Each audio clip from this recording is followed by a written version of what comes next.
So when we use an enterprise system like SAP, for example, in order to conduct sales or purchasing business process, you have to understand that now the process is totally dependent on the system, that the system and the process are intertwined. They are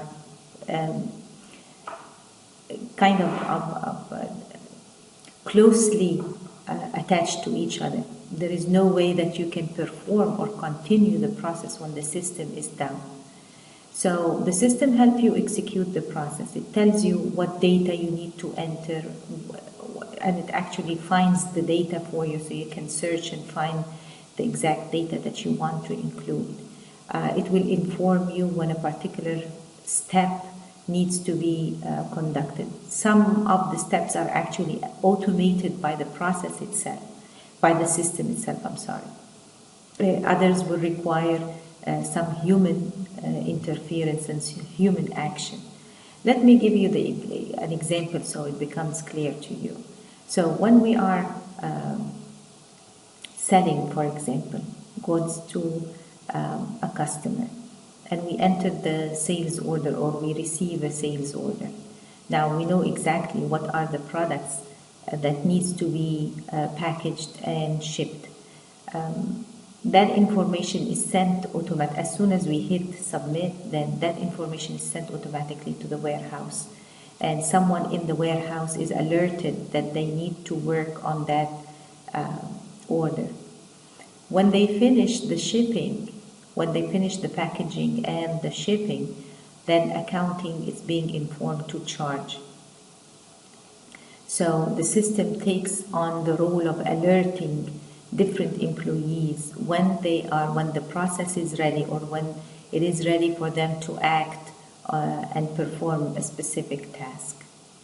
As we said, there is no way if the system is down, then you can, for example, do shipping, because there is no way you can find out which orders need to be shipped, where they are being shipped. That information all resides within the system. So the system is down, you have no access to the data, you cannot perform the process.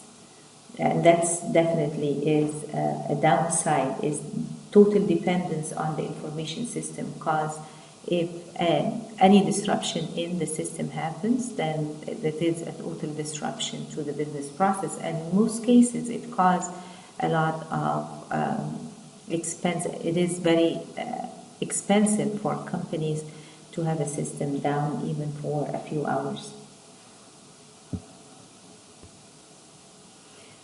One important information of enterprise systems is that they capture a lot of the process data.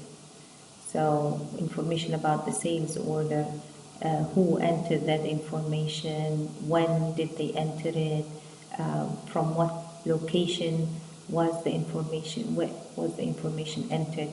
All of that is captured along with the regular information that we know, like on a sales order we have a date, we have a specific address that the order will be shipped to, we have the specific items that needs to be shipped, their quantities, their prices, all of that is done. You will see, of course, that enterprise systems are integrated with other devices to allow automatic capturing. So you may have a scanner, for example, that scans products when they are ready to be shipped. So it scans product out of inventory so that it automatically updates inventory.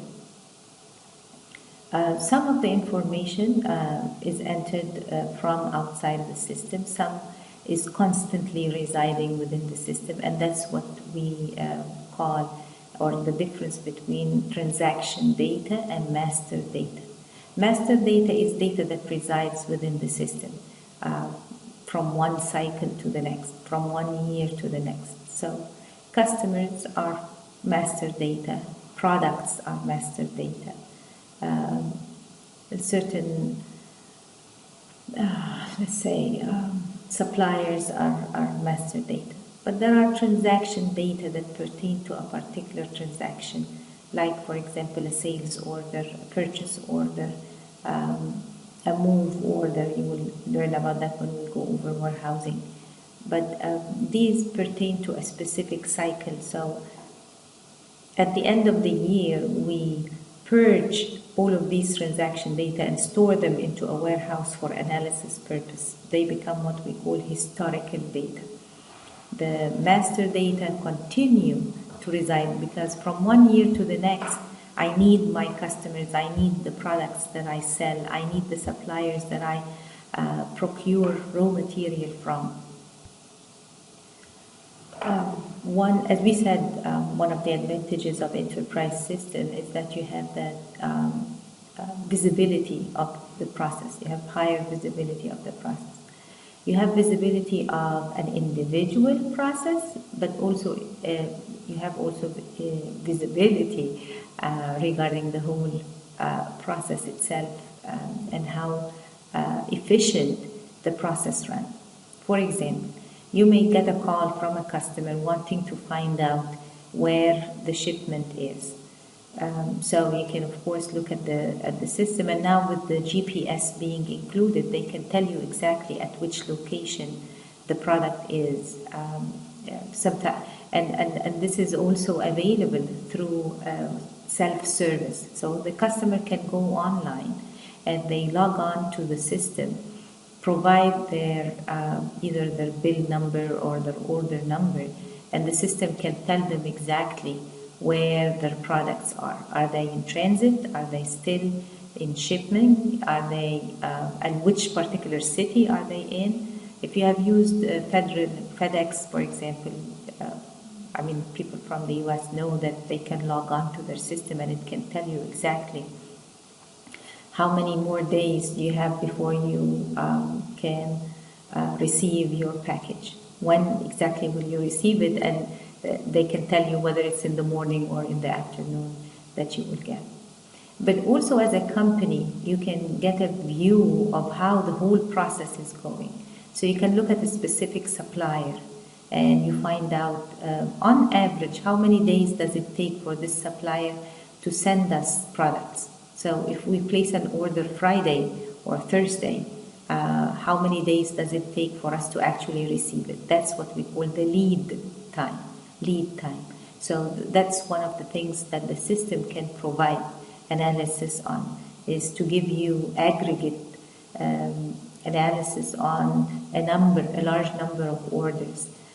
It can tell you, of course, we can look at customers over a period of time. So over the whole year, who is my most valuable customer, and so on.